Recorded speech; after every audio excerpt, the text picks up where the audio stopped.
Imagine reaching a point where you no longer have to worry about investing so much money, where you can have more money left over at the end of the month to travel, to enjoy life, or even if you wanted to, you could leave your job for something that's a little bit more simple and enjoyable. This is the power of Coast Fire. And not only am I sharing my story with you today in this video, I'm giving you the details behind why I quit my job, where I was a corporate executive and spent 26 years in the industry building up to that level, all to leave it at the peak of my career because I wanted more time with my family.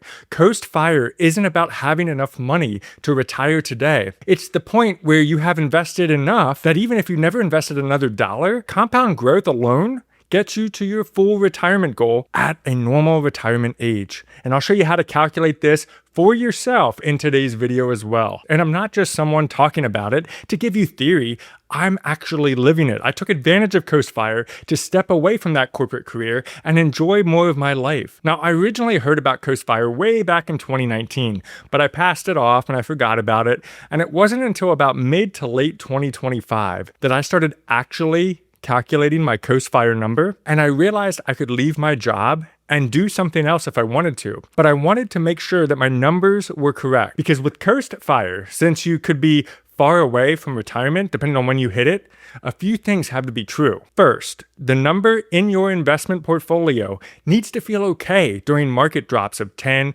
20, or even 30% during the bad years.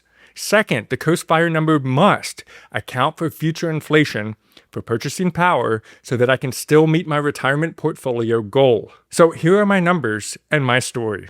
I hope they inspire you.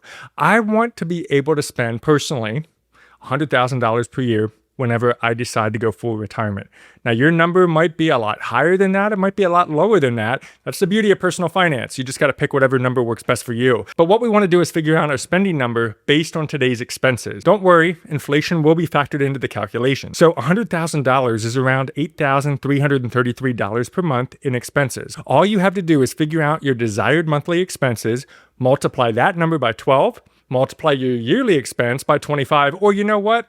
Just plug it into the sheet that I have linked down in the description below. You can just plug in, it'll calculate the rest for you. So here's a quick example. If you're 40 years old and let's say you want to live off of $120,000 a year or $10,000 a month. Here is how the numbers work out. Feel free to share your Coast Fi number in the comments below if you calculate, and if you already achieved Coast Fi, or when you're projected to hit it, let me know. If you plan on factoring in Social Security, pensions, side hustles, you can also enter that information right over here. I am opting to personally ignore Social Security as I look at Social Security income as beneficial, cherry on top, and I'll probably use that money to take more cruises with my wife in retirement. Now, I didn't just opt to jump into Coast Fire to literally retire early. Even though my numbers do have me retiring in my mid-50s, what I decided to do is downscale my job. I now do consultation for the industry that I left, which was theme park vacation destinations. I also, of course, do YouTube, and of course, a few other fun ventures that I now had the time to explore that I never had time to do before. So my plan is not to just sit around and be lazy and quit my job and whatever. It's to explore new opportunities, to have some fun, to maybe explore a different job. That's the beauty of Coast Fire. You're now owning your own time. But let me tell you what else can happen when you take advantage of Coast Fire. 1, I can go on vacation now without having to ask my boss for time off. Whenever I want to take a vacation, I take a vacation. 2, this past Tuesday, I decided to break up my day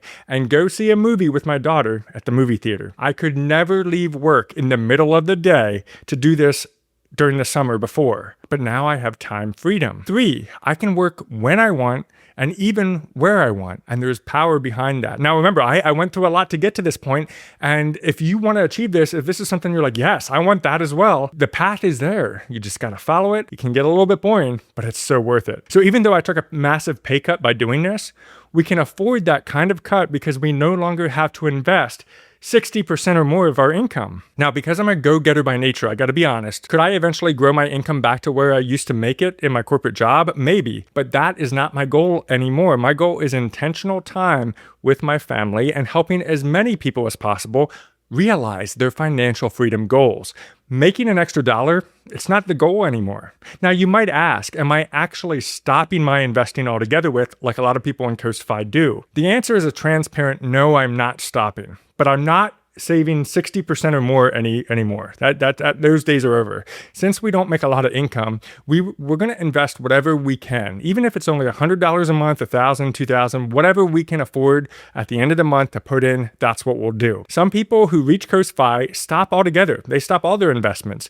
But I love investing. I love putting money into the market. So I'm probably just going to keep going as I can and as I can afford it. How did I actually get to this point in the first place? So I'm going to take you through the journey. At the end of the day, I identify as this average everyday guy. I'm not perfect. I have issues. And who during my professional career only averaged throughout my entire working life, $63,000 a year. Now, near the end, of course, I made a big salary, but the average is much lower than the end. Now, even though my journey started in 2007, I woke up in 2013. I'm underwater on my mortgage. I have student loans. I have a negative net worth, and I was not investing really at all. I think maybe like a couple bucks in the 401k, but that's about it. So not anything to get me anywhere important. And every other dollar went toward digging out of debt, because in 2013 is when I woke up to saying, I got to pay off this debt. And if I pay off debt, we'll have more money left over at the end of the month. Now, I want to be honest with you about this part, because it's the part that people skip. I wasn't some early fire genius who had it all figured out at 25 and could retire at the age of 28. I was a guy with a mortgage that cost more than his house was worth, thanks to the great financial recession that we dealt with in 2008. I was working a demanding job, and I was trying to climb out of a hole.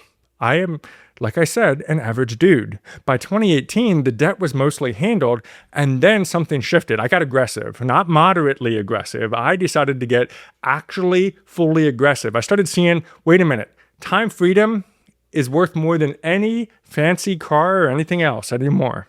And I started maxing out what I could, increasing my investing rate every time I got a raise instead of letting my lifestyle creep up with it. And I credit a lot of this to something that's been part of who I am since I was 14 years old when I got my very first job.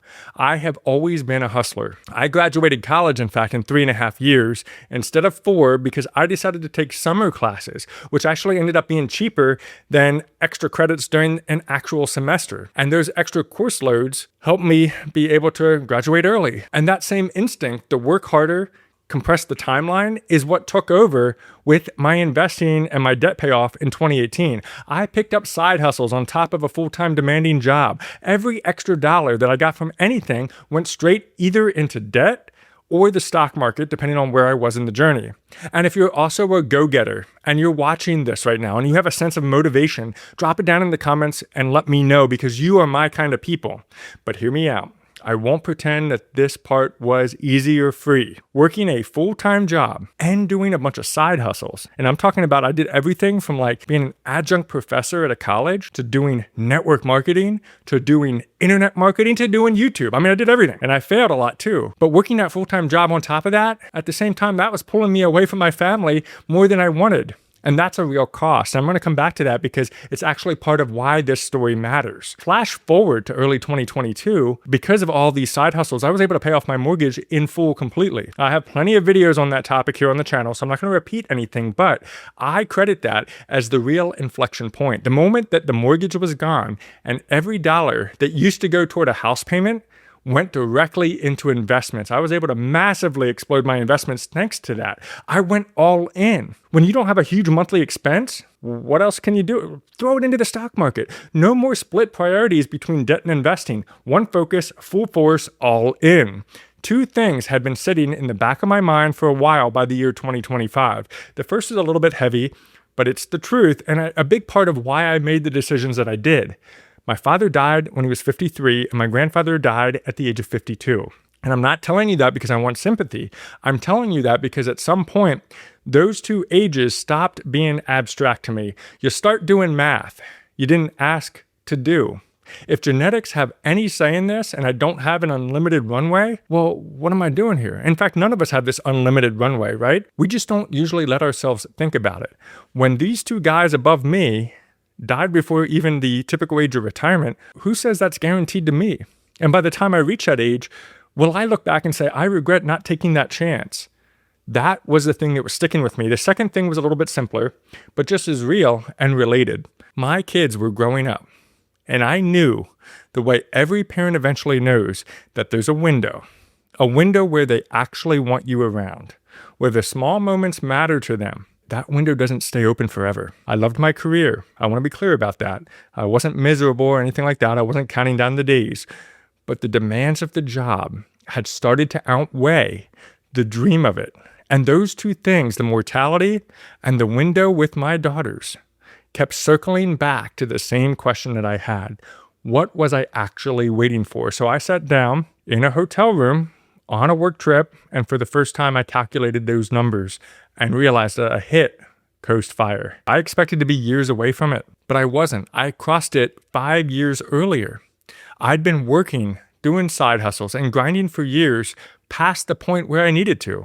Not because the math demanded it, because I never stopped to check the math and was grinding hard toward real fire while missing all of the moments that I'm never going to get back. So here's what changed once I knew. In January 2026, I decided to leave that corporate job. And by the way, I'm in my 40s, and I didn't leave because I hit my full fire number and because I'm going ahead and retiring, but because I didn't need to grind at that pace anymore. I could coast into retirement. That's the part that people get wrong about coast fire. The people that talk about it and they say all these different things, but they've never actually lived it. I actually have. It's not really a number. It's permission. Permission to stop optimizing every hour of your life and every hour of your budget for interest and investing in all these other things. It's about start spending some of those hours on the things that compounding can never get back for you. Time with my family. Work I can actually choose. Time for business ventures that, as long as I stay focused on my time, I could build my income up on my own desire. And there's something about building up your own income that's actually so much more fulfilling than just getting promoted in a job. I know that sounds kind of backward, but it's fulfilling. Now, is it scary? Yes. Do I worry about money? Absolutely. But here's what I don't worry about anymore. Missing a family event because I'm busy at work, working too late and missing family dinners, missing the small moments with my kids that never repeat. See, most people don't calculate their coast fire number. They calculate their full retirement number. They see it's a huge number. They feel defeated, and they never check the smaller, closer number that might already be within reach and give them the optionality to shift, to change, to pivot, to do something different, to take a career break, to do something. So here's what I want you to do. First, calculate your real coast fire number, not the full retirement number. The number where, if you stop contributing today, compound growth alone gets you to retirement by a normal age. 2, find out how close you actually are. You might be further along than you think. I was about 5 years past mine and didn't know it. And number 3, if you're already there or close, ask yourself what you're actually grinding for right now. Is it the math, or is it a habit you never stop to question? Now, you can grab that framework right in the link in the description below. Your financial adventure continues by checking out this video up here next. Keep building your Sharpe money, and I'll see you on the next video.